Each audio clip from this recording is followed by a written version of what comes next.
Ecco, interessante.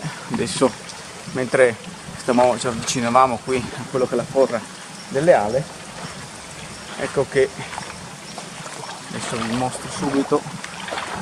Questo è praticamente il tratto di forra caratterizzato da questa strettissima forra dove si può praticare il canyoning, ma per farvi vedere la ricchezza in fauna che c'è qua, ecco che avvicinandosi a questo punto qui abbiamo trovato questa carcassa di ungulato che verosimilmente è di cervo, un giovane cervo.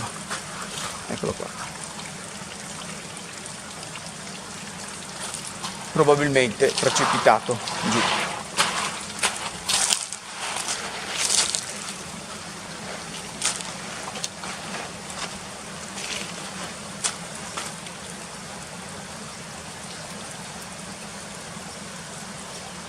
Ecco, questa è la natura selvaggia del torrente Leale.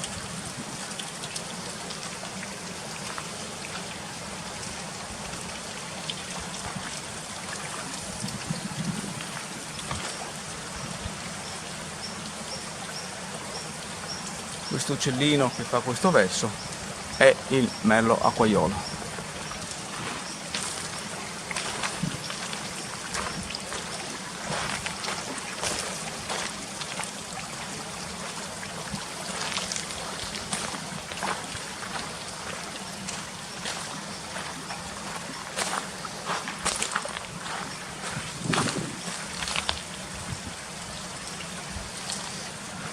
Voglio ricordare che il comune di Trasaghis nel 2012 è stata anche investita un esemplare di lontra, lutra, una specie che è già stabilmente presente nell'area del bacino danubiano in comune di Tarvisio, ma oltre a lì ci sono questi esemplari di Trasaghis un altro d'Artenia, e non è da escludere che questi siano gli ambienti in cui in una futura ricolonizzazione la lontra potrebbe stabilirsi, vista la ricchezza di prede.